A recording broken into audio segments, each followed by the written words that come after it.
Bonjour! Cette semaine, je veux vous parler d'un leurre que je considère comme un call à dorer. À même titre que les chasseurs d'orignal vont se servir d'un call pour attirer l'orignal, le leurre que je veux vous parler aujourd'hui, c'est vraiment un call à dorer. Son nom, c'est le Rip and Wrap. Depuis quelques années, je l'utilise. Je fais des super de belles pêches au doré. C'est un leurre qu'on attache par le dessus du leurre. Mais sa principale caractéristique, c'est qu'il contient des billes d'entrechoquement. Ces billes-là, lorsqu'on va travailler le leurre assez agressivement, vont faire beaucoup de vibrations, vont émettre beaucoup de vibrations dans l'eau. Aujourd'hui, j'en ai la preuve. Je pêche depuis le milieu de l'avant-midi. J'ai pêché, je pêche une structure, j'ai pêché complètement à l'autre bout de la structure. J'ai pris plusieurs dorés. J'en ai pris sur mon leurre, mon Rip and Wrap. J'en ai pris aussi sur ma ligne que j'ai aux côtés de moi.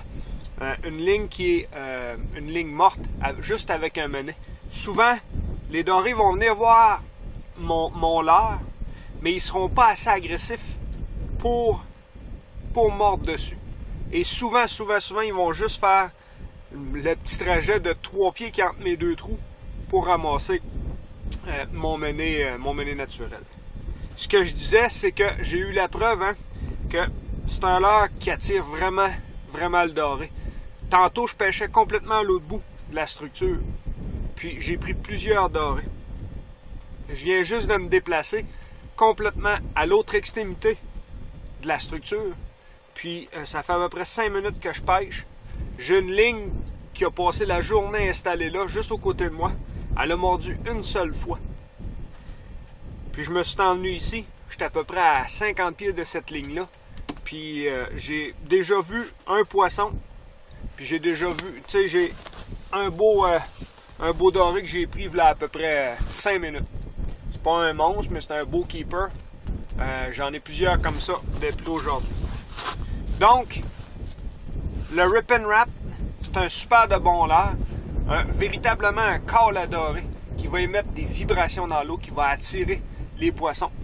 Puis, ma stratégie est, avec ma deuxième ligne aux côtés de moi, souvent ce que ça va faire, c'est que le doré ne mordra pas là, mais il va mordre ma ligne morte qui est juste ici. Une fois de temps en temps, je vais la travailler comme ça.